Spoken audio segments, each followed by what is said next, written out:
I think right now people are super confused about how we use morality. And that's not to say people are generally immoral or to say that, you know, anybody, especially not myself, is morally superior to anybody else. It's not really what this is about. It's more in how we frame morality, how we measure things on some sort of moral or ethical scale. And there's two main categories of this. The first one is I think people, um, I think we over moralize too many things.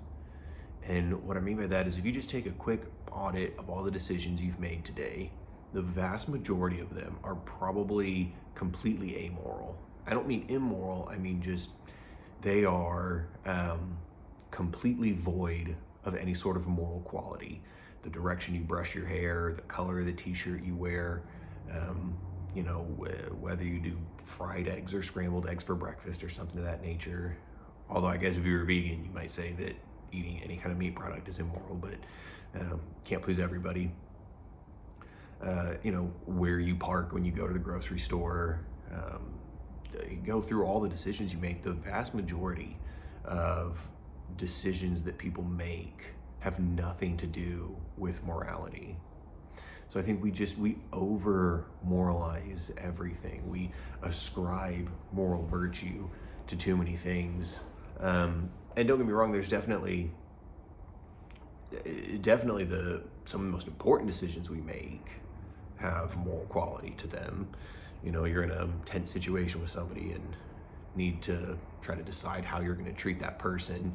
You may have a couple of those instances through the day. Those definitely have some sort of ethical or moral quality to them because they entail how you're treating another person in a way that's going to have a direct impact on their life. But we expand it too much to where it's this constant weight of judgment. People feel like they need to defend themselves. Saw that a lot. I'd be training, coaching people, and if wanted to question somebody's course of action they had taken, this need to preserve themselves, this need to try to defend the absolute truth of whatever decisions they had made was usually the biggest hurdle we had to get through before being able to engage with the actual nuts and bolts of the decision-making process and the pros and cons associated with what is downstream from that. And you go through and you see it so much, especially in online discourse. I mean, because if you can't be financially superior to somebody, or maybe you're not as famous as them, the easiest thing to do is just say, well, I'm a better person than them, and then try to come up with some sort of moral structure about why that, even though somebody may be more successful than you or may have something you want, people just want to label everything as having some sort of moral virtue or moral quality when most things don't. Most of life, most of what we engage in just is. Most things don't need a heavy moral judgment. Most things don't need this sort of ethical scrutiny that we insist on putting everything under the microscope. And I think that is a consequence of the second way we get morals and ethics sort of funky, is the idea that opinions can have moral weight. And I definitely bumped into this a lot as I became a teenager, was still involved in church, still going to church. Where I started to have a lot of friction was the idea that, okay, what should I do? What should I do with my life, with my time? How should I aim the practical choices I have to make, daily choices? What college should I go to? What major should I study, or something like that? Because the environment I was in, the emphasis was just on have the correct moral opinion. In that instance, it was just, believe in Jesus. And I was like, okay, got it. Believe in Jesus. Now what? And everybody was like, just believe in him more. And I was like, okay, but how does that impact the rest of the decisions I have to make? I'm not just going to sit in a corner of a room and stare at a wall and just have the right opinion.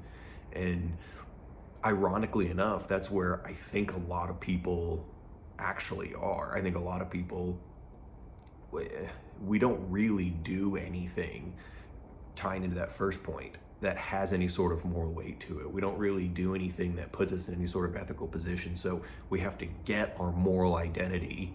And because we overascribe morality to everything, we're getting the entirety of our identity from the correct moral opinions. And I just want to leave everybody with an idea that, number one, morality, ethics, it doesn't really come from our opinions.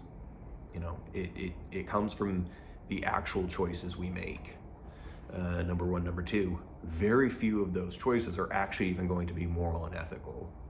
So what that does, the positive I think that to take away from that is to realize that you don't have to sort of expend your energy, expend the decision-making bandwidth of trying to do the right thing just across the board to too many different things. And it can actually be focused to a few specific areas, and it can be focused to maximizing those choices and having a larger framework of understanding, right? You're not getting your morals in terms of like, they're not just your opinion. You can't just opinion your way to becoming a good person if that's the objective.